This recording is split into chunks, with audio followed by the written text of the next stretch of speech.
Oke, halo semuanya. Perkenalkan, kami dari kelompok 23. Dan kali ini kita akan membahas case study untuk pemenuhan mata kuliah Interpersonal Education. Di sini saya Michelle Sabrina dan akan menjadi moderator pada presentasi case study pada kali ini. Boleh di next untuk slide-nya. Sebelumnya perkenalkan terlebih dahulu, ini adalah uh, our team. Di sini ada Naila, ada Andi, ada saya Michelle Sabrina, ada Enrico, ada Angel, ada Dinda, ada Dian, dan juga ada Kalista. Mungkin boleh kita langsung masuk ke kasusnya. Oke, jadi di sini ada skenarionya. Mungkin saya akan bacakan terlebih dahulu. Untuk skenario kasusnya, yaitu ada seorang pasien laki-laki berusia 55 tahun datang ke poliklinik dengan keluhan sakit kepala dan pusing juga sejak 3 hari yang lalu. Pasien memiliki riwayat penyakit hipertensi dan dislipidemia yang sudah lama. Hasil pemeriksaan fisik didapatkan tekanan darah yaitu 160 per 100 mmHg. Kemudian dokter mendiagnosis pasien dengan hipertensi grade 2. Kemudian dokter juga meresepkan dua obat antihipertensi yaitu lisinopril dan HCT. Nah, dokternya tidak menanyakan terlebih dahulu untuk riwayat pengobatan, riwayat pengobatan pasien secara lengkap karena kendala waktu.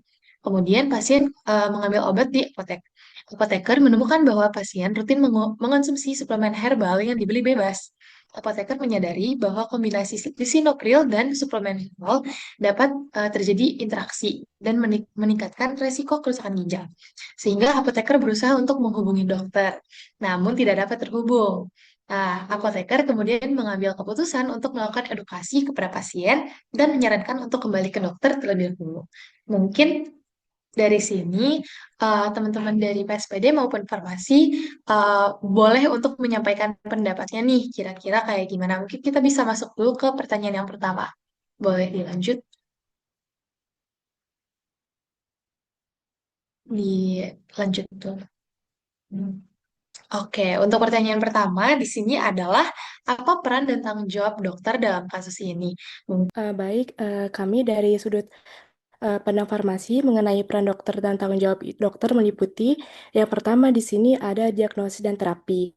Nah, dalam hal ini dokter itu berhak menentukan penyakit atau kondisi pasien berdasarkan keluhan, kemudian pemeriksaan fisik dan hasil penunjang serta merencanakan terapi yang paling efektif dan aman. Kemudian yaitu kedua dengan pelayanan komprehensif. Nah, dalam hal ini dokter itu dapat menyediakan perawatan holistik, kemudian dengan memperhatikan aspek fisik, psikologis, dan sosial pasien. Kemudian akan dilanjutkan oleh teman saya.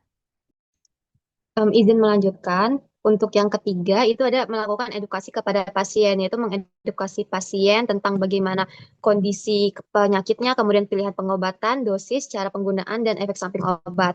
Lalu ada kolaborasi interprofesional, yaitu berkolaborasi dengan profesional kesehatan lain, termasuk apoteker, untuk mendapatkan perawatan yang terpadu. Dan yang terakhir itu ada pencatatan medis, di mana mendokumentasikan temuan, diagnosis, rencana, serta instruksi medisnya.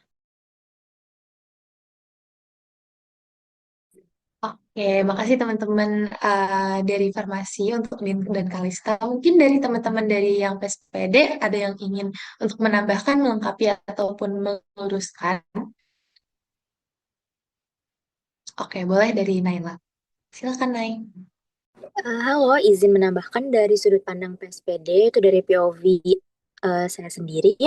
Mungkin kita mau gali dulu nggak sih, apa itu peran dan tanggung jawab dokternya dalam kasus ini? Dan seperti yang kita tahu, kalau dokter itu di tim medis atau di dalam suatu kasus, pasti dia akan menjadi sebuah tim leader. Tim dan leader terdiri dari dua kata, ada tim, ada leader. Berarti dia akan memimpin sebuah tim yang berisi berbagai macam profesi, di mana ada apoteker, ada perawat, ada ahli gizi dan lain sebagainya gitu. Untuk melakukan apa? Untuk melakukan tugasnya, untuk menganalisis pasien, untuk melakukan pemeriksaan fisik, pemeriksaan penunjang, lalu mendiagnosis dan melakukan tata laksana.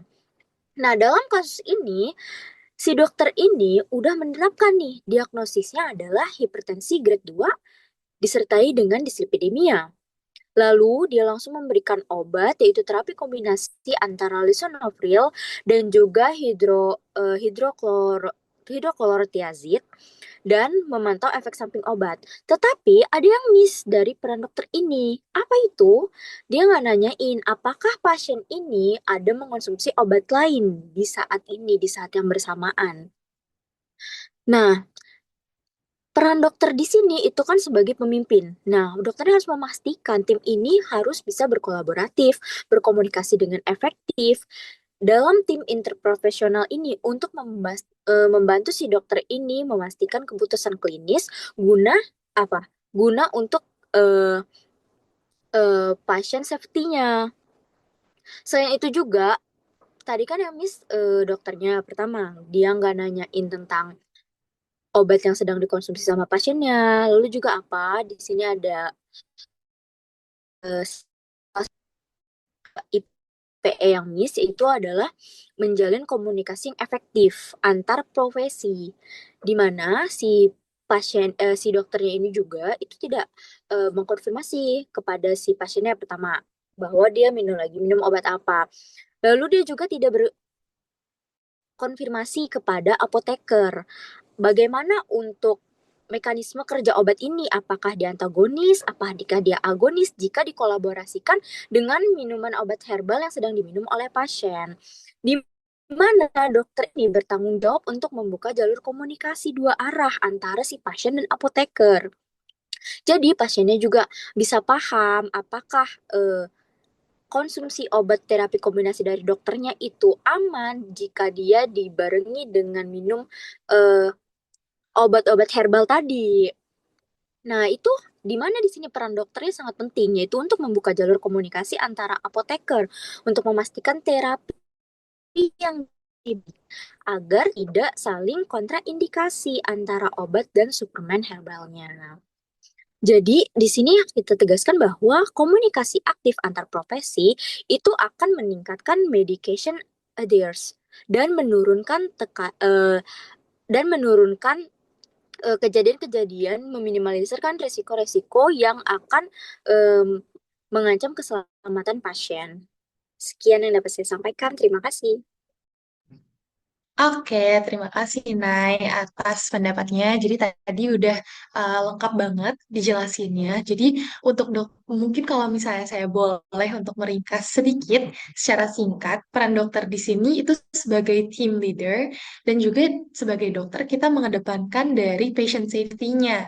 Sehingga dalam melakukan pelayanan terhadap pasien itu diperlukan untuk komunikasi antar profesi yang sangat penting dan juga untuk membangun kepercayaan gitu ya untuk memperkuat juga dari pengobatan ataupun ke pelayanan pada pasiennya. Mungkin seperti itu. Oke, mungkin kita bisa lanjut ke pertanyaan kedua yang bisa kita gali nih untuk kasus ini. Izin interupsi, mungkin sebelum kita masuk ke pertanyaan nomor 2, apakah buat teman-teman ini menganggap nomor 1 ini sudah clear ataukah ada yang mau ditambahkan lagi?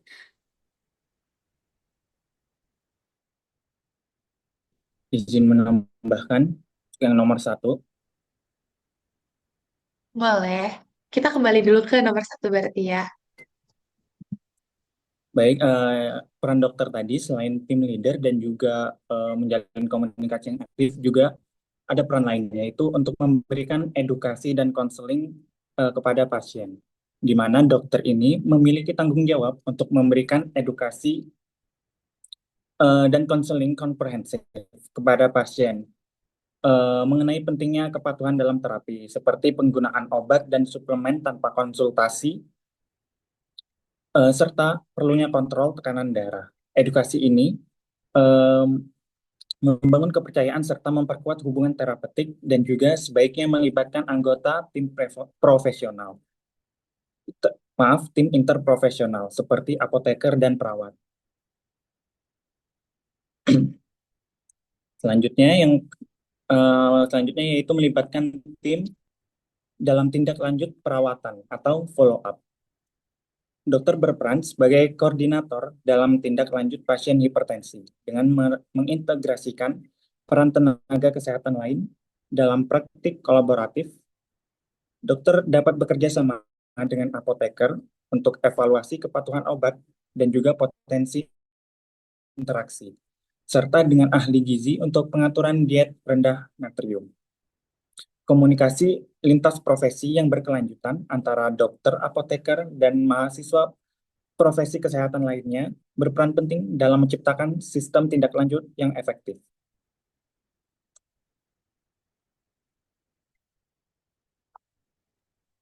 Sekian. Oke, sip. Makasih banyak Enrico udah melengkapi jawabannya.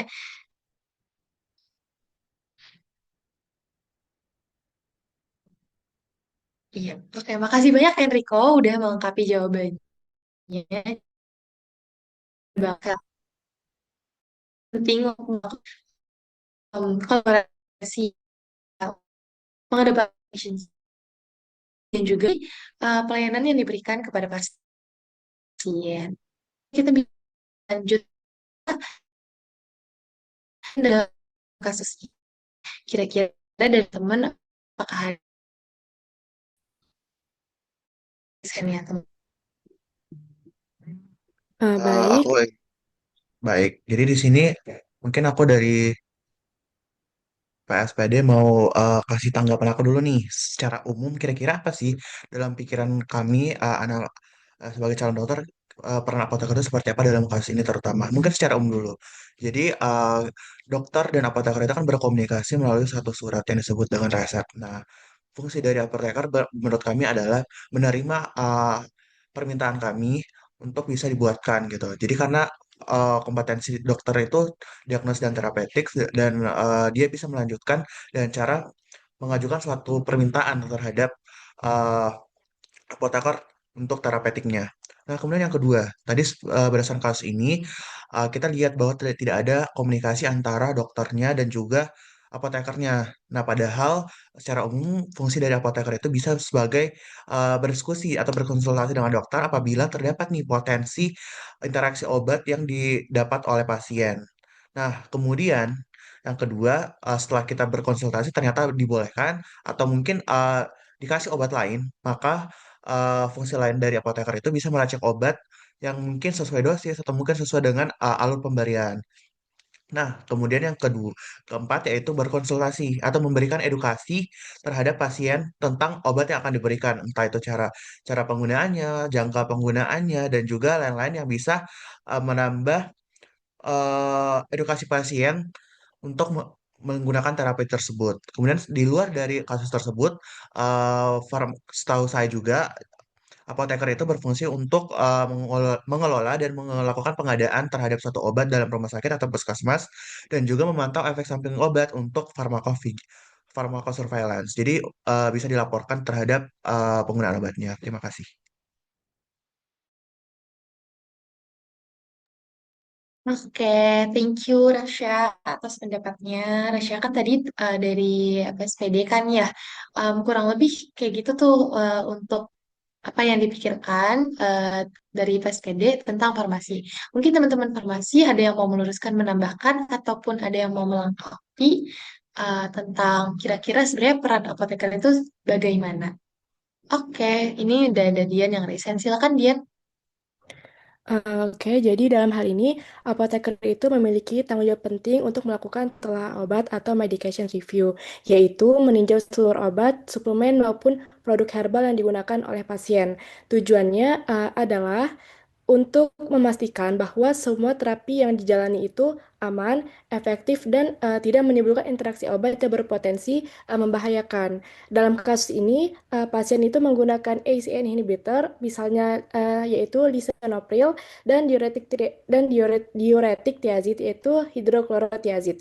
Nah, kedua obat ini tuh bekerja sama untuk menurunkan tekanan darah, namun dengan mekanisme berbeda. Nah, ACE inhibitor menurunkan tekanan darah dengan menghambat pembentukan angiotensin 2 sehingga pembuluh darah melebar. Sedangkan diuretik tiazid itu membantu menurunkan volume darah dengan meningkatkan pengeluaran natrium dan air melalui urin. Kombinasi ini efektif tetapi perlu pemantauan karena dapat mempengaruhi keseimbangan elektrolit, khususnya kadar kalium dalam tubuh. Selain itu, apoteker juga harus mendeteksi kemungkinan interaksi obat dengan bahan herbal atau suplemen yang dikonsumsi pasien. Beberapa bahan herbal seperti aloe vera dan glisir glabra atau akar manis itu diketahui memiliki efek nefrotoksik atau dapat mengganggu keseimbangan elektrolit yang berpotensi menyebabkan kerusakan ginjal atau hiperkalemia. Oleh karena itu, apoteker perlu memberikan peringatan kepada pasien untuk menghindari konsumsi herbal tanpa konsultasi medis. Kemudian selanjutnya yaitu memberikan edukasi dan konseling kepada pasien. Selain melakukan obat tadi, nah apoteker juga memiliki peran dalam memberikan edukasi dan konseling kepada pasien. Edukasi ini tuh mencakup penjelasan mengenai cara penggunaan obat yang benar, waktu minum obat, kemudian efek samping yang mungkin muncul, serta pentingnya tidak menghentikan obat tanpa izin dokter. Nah, apoteker juga itu perlu mengingatkan pasien tentang bahaya penggunaan suplemen atau obat herbal tanpa pengawasan tenaga kesehatan, karena bahan alami yang dapat berinteraksi dengan obat antihipertensi dan mempengaruhi fungsi ginjal atau jantung. Misalnya, beberapa suplemen yang mengandung kalium itu dapat memperburuk hiperkalemia jika digunakan bersama dengan ACE inhibitor tadi. Kemudian akan dilanjutkan oleh teman saya. Oke, terima kasih Dian. Mungkin Kalista mau melengkapi? Iya. Silakan. Baik, sebelumnya izin melengkapi untuk PPT-nya boleh di next terlebih dahulu. Baik, untuk peran dan tanggung jawab apoteker, yang ketiga itu dapat menjadi penghubung komunikasi antar profesi, di mana saat apoteker menemukan adanya potensi interaksi obat ataupun DRP, drug related problem, yang pada kasus ini juga terjadi, apoteker tuh wajib mengomunikasikan temuannya kepada dokter untuk dapat melakukan penyesuaian terapi. Bila dokter sulit dihubungi, apoteker dapat memberikan temporary counseling sambil memastikan dokumentasi yang lengkap atas tindakan yang diambil. Apoteker juga perlu mengedukasi pasien untuk melaporkan semua obat ataupun suplemen yang digunakan dan berkoordinasi dengan dokter dalam menindaklanjuti hasil monitoringnya. Pendekatan ini itu tidak hanya meningkatkan efektivitas terapi, tetapi juga dapat memperkuat kolaborasi antar profesi demi keselamatan pasien, di mana pendekatan ini juga sejalan dengan prinsip kolaboratif praktis yang ditekankan oleh WHO pada tahun 2010, di mana setiap profesi itu harus saling mendukung demi keselamatan pasien. Komunikasi yang tidak baik antara dokter dengan apoteker itu adalah penyebab utama dalam kesalahan pengobatan, sedangkan peningkatan komunikasi antara dokter adalah hal yang sangat penting untuk memastikan perawatan pasien yang optimal dan dalam meningkatkan derajat kesehatannya. Kemudian yang keempat itu ada berpartisipasi dalam tindak lanjut ataupun follow up. Apoteker itu turut memantau efektivitas terapi dan efek samping yang mungkin muncul. Monitoring ini dia tidak dapat dilakukan secara terpisah. Apoteker harus bekerja sama baik dengan dokter maupun perawat. Dalam sistem kolaboratif praktis ini digunakan untuk manajemen terapi seperti misalnya evaluasi hasil klinis dan menyesuaikan dosis. Kemudian apoteker dapat melakukan medication review, counseling, dan monitoring kepatuhan pasien. Kemudian perawat dapat melakukan memantau tekanan darah dan melaporkan. Jadi, peran apoteker dalam sistem kolaboratif praktis ini untuk tindak lanjut pasien secara rutin berkontribusi terhadap peningkatan therapeutic outcomes dan kepuasan pasien dalam pelayanan yang kolaboratif. Mungkin cukup. Oke, tadi ya Kalista. Mungkin aku boleh yang tadi udah disampaikan dari Dian dan juga Kalista. Apakah ada teman-teman yang ingin menambahkan kembali? Aku hitung 3, 2, 1, 3, 2, 1. Oke, udah cukup ya berarti teman-teman.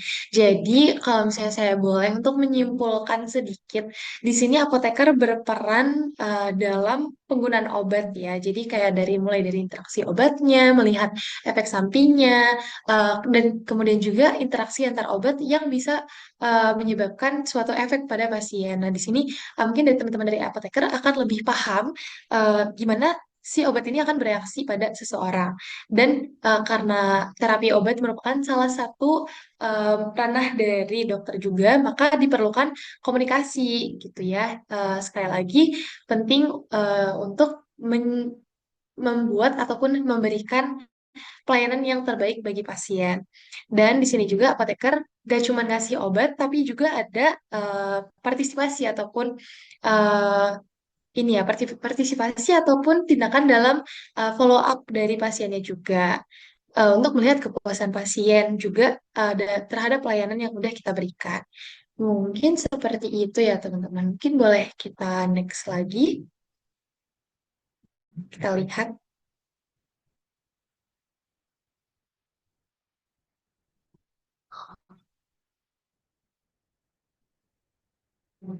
Oke, mungkin kita bisa lihat potensi isu etis ya yang ada dalam skenario ini. Kalau kita lihat tadi kan memang karena dokternya itu nggak melakukan anamnesis secara menyeluruh.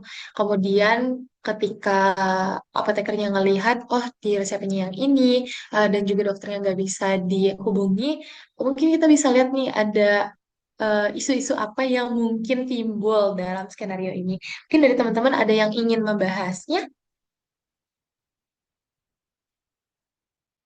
Oke, silakan Angel. Oke, aku izin jawab untuk isu etis yang ada di dalam skenario ini yang bisa kita bahas itu ada tiga. Yang pertama itu ada autonomi, yang kedua itu ada beneficence, dan yang ketiga itu ada non-maleficence. Terus aku izin jawab yang otonomi. Jadi untuk otonomi ini kan prinsip dari otonomi ini pasien itu berhak untuk membuat keputusan mengenai pengobatannya sendiri setelah diberikan informasi yang jelas, lengkap, dan dapat dipahami. Nah, dalam kasus yang udah kita bahas, pasien ini tidak menerima informasi yang cukup mengenai potensi interaksi antara obat antihipertensi, yaitu lisinopril dan hidroklorathiazid. Nah, dan suplemen herbal yang mereka konsumsi. Nah, ini juga tuh menurut kode Kodeki tahun 2012 pasal 10 itu dokter itu harus menghormati hak-hak pasien yang meliputi hak untuk menerima informasi medis yang memadai dan untuk membuat keputusan yang berdasarkan pemahaman penuh mengenai kondisi medis dan pengobatannya. Dan juga berdasarkan KEI bab 2 pasal 7 mengharuskan apoteker untuk memberikan informasi yang benar dan jelas mengenai resiko obat dan interaksinya. Mungkin teman-teman sekalian bisa ditambahin. Oke, terima kasih Angel. Mungkin dari teman-teman ada yang mau menambahkan, silakan. Oke, silakan Ninda.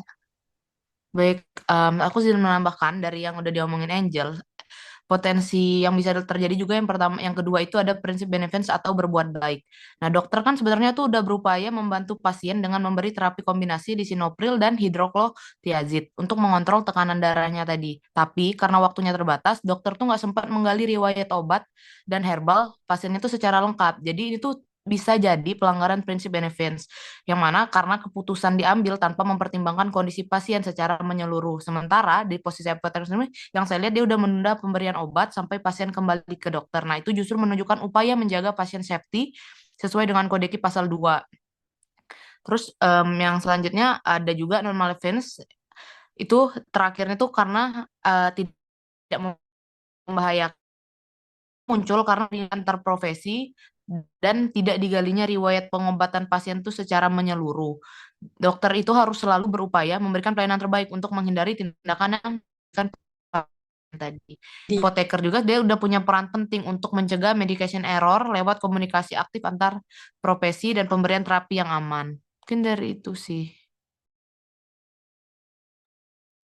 Oke, terima kasih banyak untuk Angel dan Dinda untuk tadi penyampaiannya. Kira-kira isu etis apa yang bisa timbul ya dari skenario ini? Mungkin kalau bisa aku eh, singkat ataupun rangkum. Jadi untuk tindakan-tindakan ini semuanya itu udah ada tertulis dalam peraturan Kodeki dan juga KFI gitu ya. Dan untuk prinsip-prinsip yang bisa dilanggar yaitu bisa dari autonomi, beneficence, dan juga non-maleficence pada kasus ini. Seperti itu. Oke, mungkin untuk pembahasan kasusnya udah selesai. Apakah dari teman-teman ada yang ingin ditambahkan? Jika tidak, maka bisa saya tutup. Sekali lagi terima kasih banyak atas perhatiannya dan juga partisipasinya. Eh, dan terima kasih atas eh, perhatiannya.